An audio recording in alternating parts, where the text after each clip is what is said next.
আসসালামু আলাইকুম। কচুরলতি তো এইভাবে রান্না করলে আঙুল চেটেপুটে ভাত খাবে সকলে।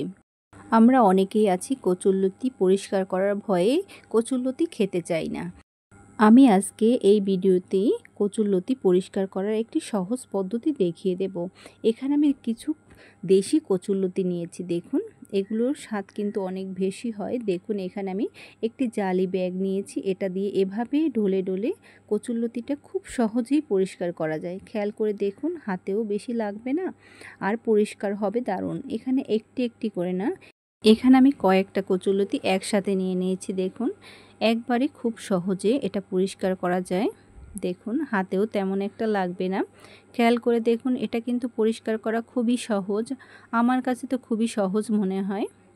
দেখুন যেটা সহজ সেটাকে সহজই বলতে হবে। দেখুন এবার আমি উপর সাইডটাকেও সহজেই করে নিচ্ছি একইভাবে। এভাবে চাইলে আরও বেশি নিয়েও করতে পারেন, এটা করা কিন্তু খুবই সহজ। খেয়াল করে দেখুন, এভাবে সোজা করে ধরে এভাবে দেখুন, খেয়াল করে দেখলেই এটা বুঝতে পারবেন, খুব সহজ। আর কচুরলতিতে আছে অনেক পরিমাণে ভিটামিন, আয়রন, এটা আমাদের শরীরের জন্য খুবই উপকারী। দেখুন এখানে আমি কয়েকটা পরিষ্কার করে নিচ্ছি, এবার এক জায়গায় করে নিচ্ছি কয়েকটাকে। খেয়াল করে দেখুন, এই যে আমি হাত দিয়ে ধরে নিচ্ছি, আমি এবার কেটে নেব। এটা তো কাটা খুবই সহজ। দেখুন আমি নিচের অংশটা ফেলে এভাবে কেটে নিচ্ছি। এরকম করে আমি সবগুলো কেটে নেব। এভাবে পরিষ্কার করে সবগুলো কচুরলতি আমি কেটে নিয়েছি এরকম করে। খেয়াল করে দেখুন, আর এটাকে পানিতে ভিজিয়ে রেখেছি, এতে করে কচুরলতির কষটা বেরিয়ে যাবে। দেখুন এবার আমি এটাকে একটা কড়াইয়ে নিয়ে নিয়েছি।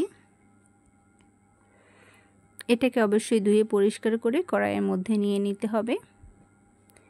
এবার আমি দিয়ে দিচ্ছি এখানে সামান্য পরিমাণে লবণ। এভাবে কচুরলতি রান্না করলে কচুরলতিতে কোনো প্রকার গলা ধরা এবং চুলকানোর ভয় থাকে না, খেতে হবে অসাধারণ। দেখুন আমি চুলোয় বসিয়ে নিলাম, কচুরলতিটাকে আমি নেড়ে চেড়ে নিচ্ছি। খেয়াল করে দেখুন, এটার মধ্যে একটু বলক আসলেই এটা আমি চুলো থেকে নামিয়ে নেব। এতে করে কচুরলতির রঙটা চেঞ্জ হবে না এবং এই চুলকানির ঝামেলাটাও থাকবে না। এই গরম পানিতে এভাবে জাল করে নিলে কচুরলতি যদি চুলকায়ও তার আর ভয় থাকে না, এখান থেকে কষ্টটা বেরিয়ে যাবে আর কচুরলতিতে কোনো প্রকার চুলকাবে না, গলা ধরবে না। দেখুন এটা কিন্তু আমার কচুরলতিটা ফুটে উঠেছে পানিটা। খেয়াল করে দেখুন, আমি কিন্তু একবারে ফুটাবো না, এতে করে কচুরলতিটা নরম হয়ে যাবে।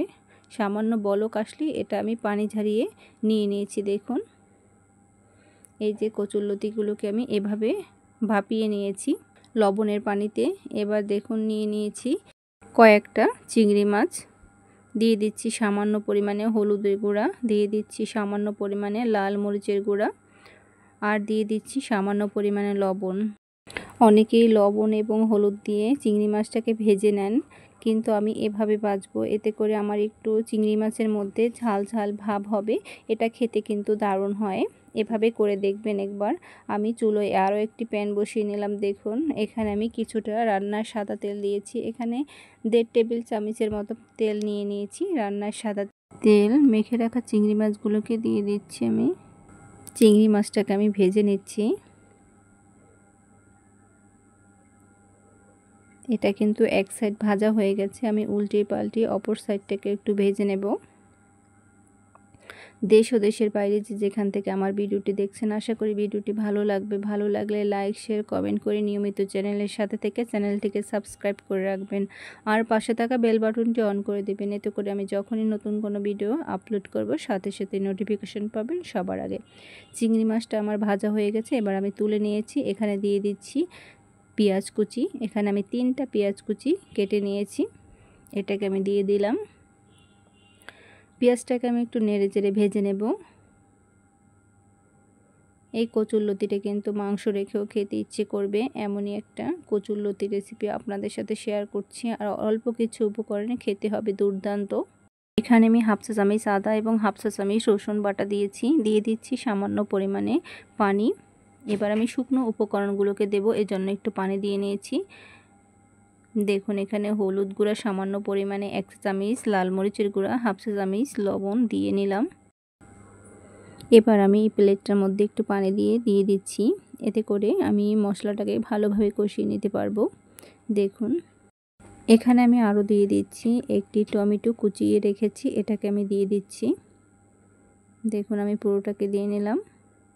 এবার আমি এটাকে নেড়েচেড়ে মিক্স করে নিচ্ছি।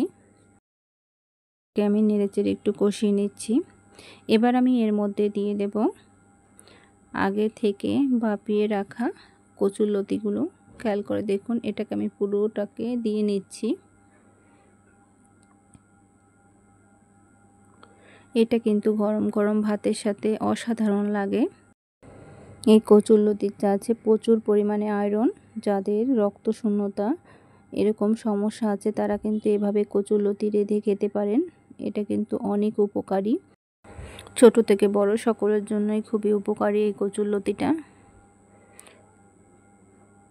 গলা ধরা এবং কাটার ভয়ে আমরা অনেকেই এই কচুরলতি খেতে চাই না, কিন্তু এভাবে আপনারা ট্রাই করতে পারেন। আশা করি আপনাদের খুবই ভালো লাগবে। দেখুন আমি নেড়েচেড়ে কচুরলতিটাকে আমি কষিয়ে নিলাম মশলার সাথে। এবার দিয়ে দিচ্ছি 1/2 কাপ পানি। দেওয়ার পরে আমি কচুরলতিটাকে একটু নেড়েচেড়ে নেব। সাইডের মশলাগুলো নেমে আসবে, এটাকে দেওয়ার পর নেড়েচেড়ে নিলাম আমি। এবার আমি বাকি যে অর্ধেক পানি ছিল সে পানিটাকে আমি দিয়ে নেব। টোটাল আমি 1 কাপ পানি দিয়েছি এখানে। এবার আমি একটি ঢাকনা দিয়ে ঢেকে দেব আর মিডিয়াম টু লো আঁচে রেখে দেব এটাকে। মাঝে একবার ঢাকনা তুলে একটু নেড়ে দেব।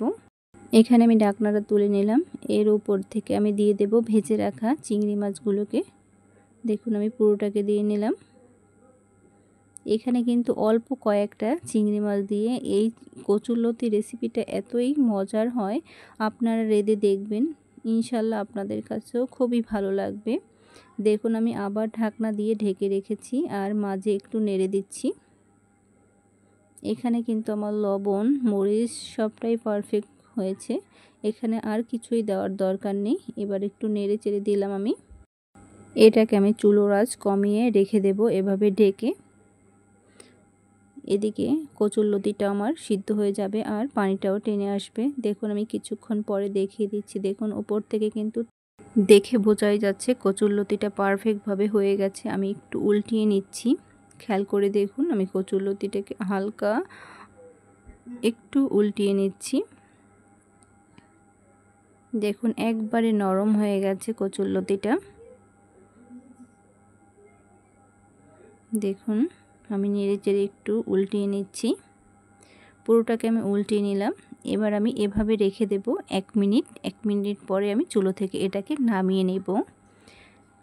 দেখুন এটা আমার হয়ে গেছে, আমি চুলো থেকে নামিয়ে নিচ্ছি। আমি এবার একটি প্লেটে তুলে নিচ্ছি। কচুরলতি তো এভাবে রান্না করলে আঙুল চেটেপুটে ভাত খাবে সবাই। একবার করেই দেখবেন, আশা করি আপনাদের খুবই ভালো লাগবে। দেখুন কত সহজে আর অল্প কিছু উপকরণে দুর্দান্ত একটি কচুরলতি রেসিপি। আপনারাও বাসায় ট্রাই করবেন, এটা মাংস রেখেও খেতে চাইবে সকলে। এটা খেতেও চমৎকার হয়েছে। সকলে ভালো থাকবেন, সুস্থ থাকবেন, নিরাপদে থাকবেন। আজকের মতো আল্লাহ হাফেজ।